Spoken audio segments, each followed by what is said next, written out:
podcast Ormawa, obrolan mahasiswa hukum. Dan kali ini kita sampai di episode ketiga di mana kita akan membahas mengenai MSIB. Di episode sebelumnya kita udah membahas mengenai ISMA dan beasiswa.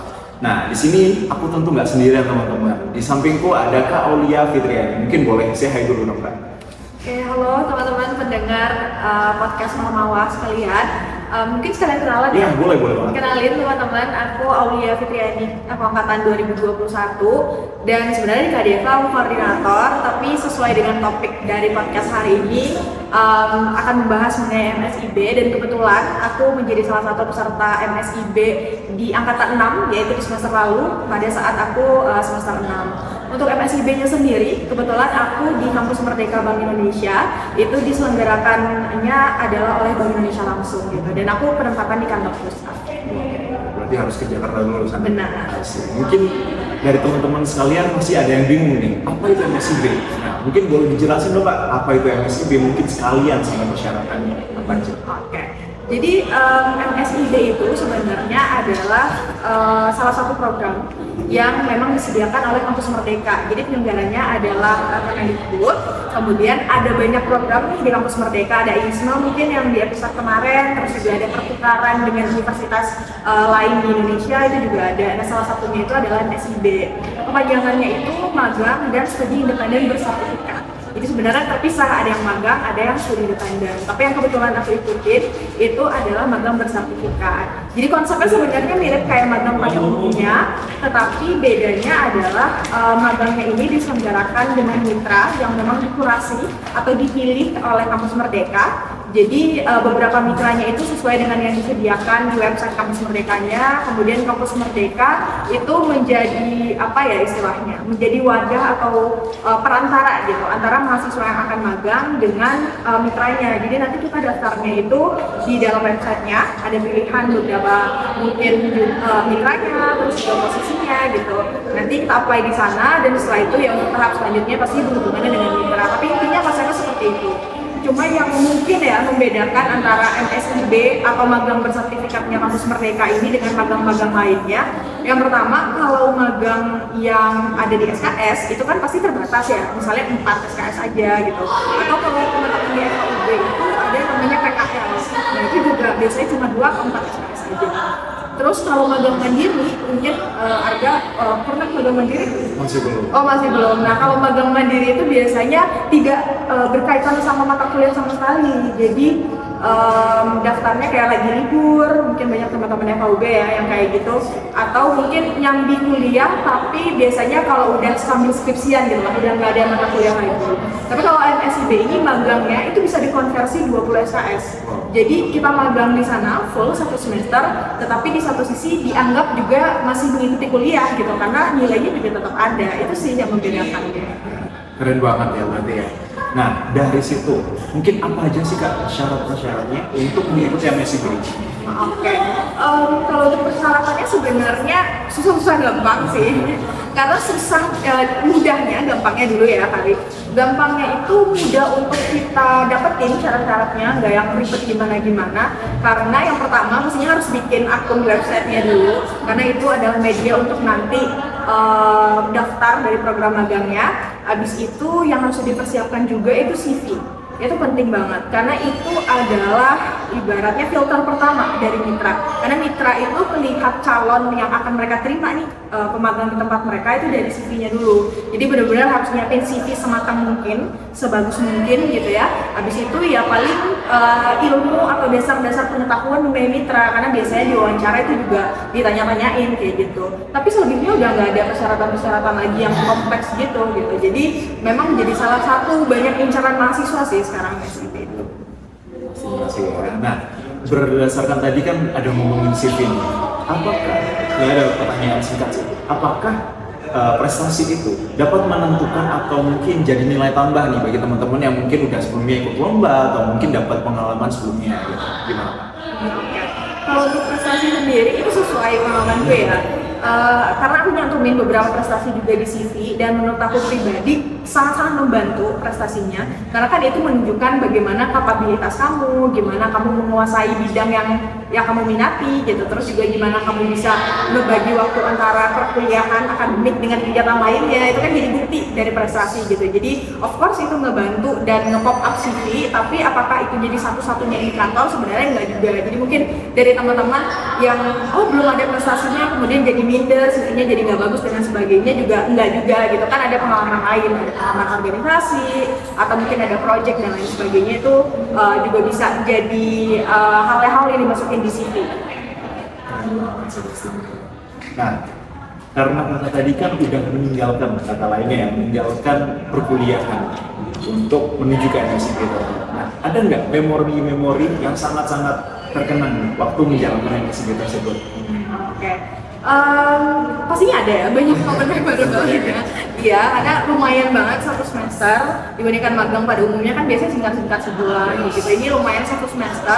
Kemarin totalnya aku sekitar 4 bulanan di sana. Ada banyak momen-momen memorable-nya, kayak dari kegiatan magangnya sendiri. Karena kan Bank Indonesia itu lembaga yang memang udah matang ya birokrasinya. Jadi pastinya akan berbeda dengan mungkin teman-teman yang magang di startup atau teman-teman magang lainnya gitu. Jadi secara profesionalismenya cukup tinggi di sana. Terus juga gimana caranya kita bekerja sama, gimana caranya berkomunikasi secara profesional dengan pegawai yang ada di sana, itu jadi satu momen yang menurut aku memorable juga. Terus karena di KMBI, ini singkatannya Kampus Merdeka Bank Indonesia, itu ada banyak sebenarnya mahasiswa yang diterima, ada 147 orang, tetapi itu dibagi. Jadi ada yang penempatan di kantor pusat di Jakarta Pusat, terus ada juga beberapa yang ditempatkan di daerah-daerah, jadi kayak kantor perwakilan daerah kayak gitu. Nah karena kebetulan aku di kantor pusat dan cukup banyak juga teman-teman yang ada di kantor pusat, jadi kayak interaksi sama teman-teman yang ada di sana itu juga jadi satu hal yang memorable, karena dasar keilmuannya beda-beda, program studinya beda-beda, peminatannya ibaratnya topiknya juga beda-beda, terus juga penempatan satuan kerjanya juga beda-beda, sampai ke kampusnya itu juga beragam banget dari seluruh Indonesia. Jadi interaksinya, karena aku melihat mereka benar-benar pintar banget, mereka benar-benar sangat-sangat sangat-sangat into dengan apa yang mereka kerjakan, dengan program yang sedang mereka jalankan gitu. Jadi interaksi dengan mereka juga jadi satu hal yang memorable sih dari proses aku di MSIP. Nah, dari tadi kan aku melihat, wah ini berarti banyak banget fakultasnya, nggak cuma dari fakultas hukum atau mungkin Universitas FH aja. Nah, bagi kakak sendiri, apakah yang dipelajarinya itu apakah linear atau kita mempelajari hal baru? Mungkin dari pengalaman Kak Aul sendiri gimana? Oke, ini menarik sih, karena pasti teman-teman kan nanya ya, ini aku magang sebenarnya ada kaitannya nggak sih sama program studi?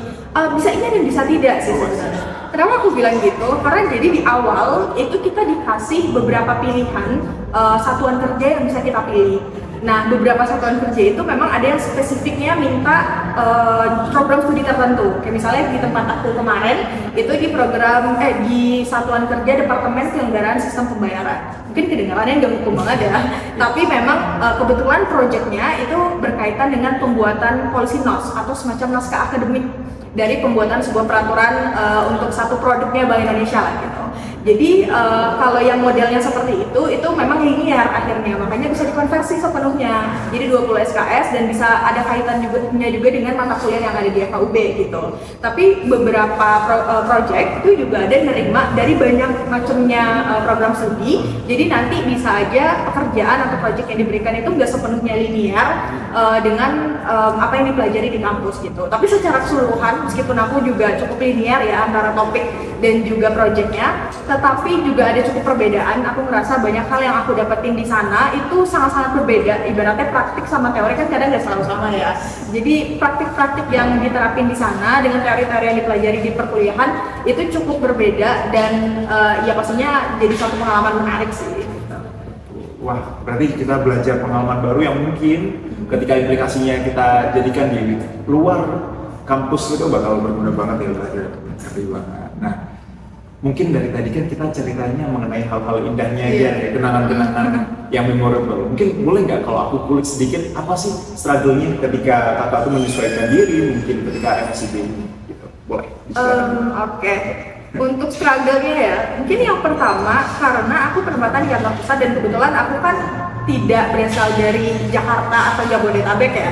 Jadi ibaratnya aku juga ngerantau lagi di sana. Tapi bedanya ngerantau ke Malang sebagai mahasiswa itu kan mungkin masih ada rasa kayak oh masih mahasiswa, masih pelajar gitu. Tapi di sana meskipun cuma magang tapi udah lebih dewasa rasanya gitu. Jadi cara menyikapi kemudian lingkungannya juga pastinya beda. Itu jadi struggle sendiri yang penyesuaiannya harus lebih cepat karena kan waktu magangnya juga nggak terlalu panjang kayak kuliah gitu. Jadi itu penyesuaiannya jadi struggle.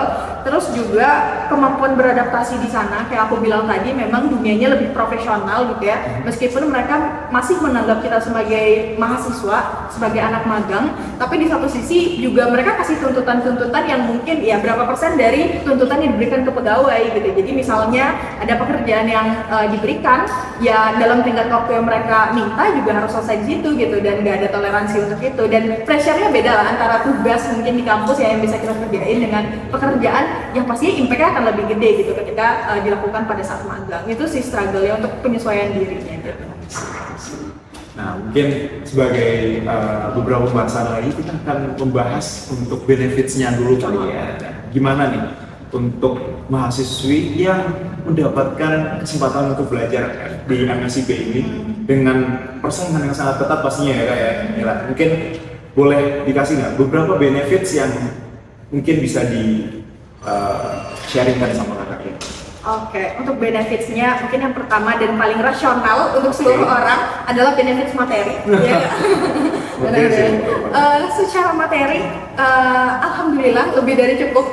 Karena sebenarnya kalau dari Kampus Merdeka itu menyediakan BBH, bantuan biaya hidup. Jadi itu ya mereka hitung-hitungannya dari mereka dan terminnya itu pencairannya juga dari mereka, pengaturannya gitu ya. Besarannya mungkin beda-beda tergantung angkatan, cuma intinya ya cukup lah untuk mahasiswa yang magang gitu. Tapi kalau untuk Bank Indonesia sendiri, jadi mereka tidak menerima BBH. Jadi mereka ibaratnya tidak dalam segi anggarannya atau segi benefit materi yang diberikan itu tidak menerima sama sekali dari Kampus Merdeka. Jadi sepenuhnya gaji itu diberikan oleh Bank Indonesia gitu. Dan gajinya UMR lumayan banget ya untuk mahasiswa. Iya, UMR Jakarta. Jadi lumayan banget untuk mahasiswa daripada magang tapi kemudian mungkin ya secara materi karena kan kita ngerantau ya jauh gitu. Jadi itu cukup membantu banget. Abis itu benefit secara keilmuannya pasti kayak aku bilang tadi apa yang dipelajari di kampus dengan praktiknya banyak yang beda, banyak hal yang lebih kompleks pada saat praktiknya gitu. Jadi gimana kemampuan beradaptasinya, komunikasinya secara lebih profesional, terus juga implementasi dari keilmuan yang dipelajari itu jadi hal yang didapatkan lah pada saat magang gitu. Kemudian juga ya hal lain mungkin secara komunikasi dengan sesama teman atau mungkin dengan pegawai, dengan mentor, dengan ibaratnya atasan di sana gitu. Itu juga hal yang mungkin nggak didapatkan ya pada saat di perkuliahan gitu. Jadi ada banyak sebenarnya benefits-benefitsnya gitu. Wow, dari situ aja kita udah bisa mendengar ya gimana kalian belajar tapi juga dapat bekerja sekalian gitu. Wah, itu kapan lagi kayak gitu ya kan. Nah, mungkin bagi para pendengar Ormawa nih, ini yang paling ditunggu-tunggu nih. Nah, bagaimana tips and triknya dari kakak Aulia sendiri? Oke, tips and trick ya untuk MSIB yang pertama yang bisa aku kasih adalah doa. Harus doa dulu ya teman-teman. Oke, habis itu selanjutnya adalah teman-teman bisa siapin CV secantik mungkin. Secantik itu dalam artian teman-teman bisa masukin pengalaman-pengalaman yang relevan, terus juga dielaborasi pengalamannya. Misalnya bukan cuma bilang bahwa oh saya pernah ngerjain ini, tapi oh saya pernah ngerjain ini, outputnya ini, kemudian kaitannya adalah ini gitu. Jadi orang bisa lihat bahwa dari pengalaman yang teman-teman lampirkan di CV itu memang ada sesuatu yang didapatkan gitu sebagai soft skill ataupun hard skill kayak gitu. Dan karena itu memang jadi filter utama dari mitra untuk menilai apakah mahasiswa ini layak untuk mereka terima atau tidak gitu. Jadi memang untuk mempercantik CV itu jadi salah satu poin yang harus diperhatikan oleh teman-teman supaya bisa keterima. Habis itu mungkin apabila lolos di tahap administrasi biasanya itu juga ada tahap wawancara. Nah itu juga teman-teman bisa persiapin diri kayak mungkin nyari tahu informasi mengenai mitranya, habis itu mungkin latihan beberapa pertanyaan yang biasanya umum pada saat wawancara kayak gitu. Pokoknya mempersiapkan diri sebaik mungkin pada saat wawancara itu juga oke banget. Terus juga mungkin tips terakhir dari aku Jadi di kampus Merdeka itu kita disediain beberapa kesempatan. Kalau aku terakhir kayak 22 kesempatan untuk melamar gitu. Wow. Nah, itu kan lumayan banyak ya sebenarnya. Dan saran dari aku, tipsnya adalah manfaatkan itu sebaik mungkin. Karena beberapa orang itu kayak, oh cuma pengen di mitra yang gede misalnya. Tapi akhirnya nggak keterima, karena memang kan banyak faktor sebenarnya yang nyebabin kita nggak keterima gitu. Jadi daripada idealismenya mungkin boleh ada, tapi di satu sisi juga harus cukup realistis. Kan juga cukup sayang kalau udah persiapan ini dan itu, tapi ternyata nggak bisa dapat kesempatannya karena teman-teman sangat strict dengan pilihan mitranya gitu. Jadi sebaiknya buka diri untuk banyak mitra gitu, manfaatkan kesempatan lamarannya sebanyak mungkin, sebaik mungkin. Akhirnya kan juga peluang keterimanya juga jadi lebih besar. Itu sih mungkin dari aku. Keren banget gitu. Itu tips dan trik dari Kak Aulinya sendiri. Nah mungkin bagi teman-teman Ormawa sekalian boleh nih dipersiapkan sedini mungkin, secepat mungkin agar persiapannya mungkin lebih matang ya Kak ya. Baik, sekali lagi terima kasih untuk Kak Aulia yang udah menyempatkan waktunya dan memberikan tips and trik untuk teman-teman pendengar Ormawa sekalian. Nah bagi teman-teman sekalian jangan lupa untuk nantikan podcast-podcast Ormawa selanjutnya yang tentunya akan bermanfaat dan membahas hal-hal yang pastinya seru nantinya. Oke. Baik, sekian dan terima kasih. Sampai jumpa di podcast Ormawa selanjutnya. Kak Diava, Dialektika Membangun Bangsa.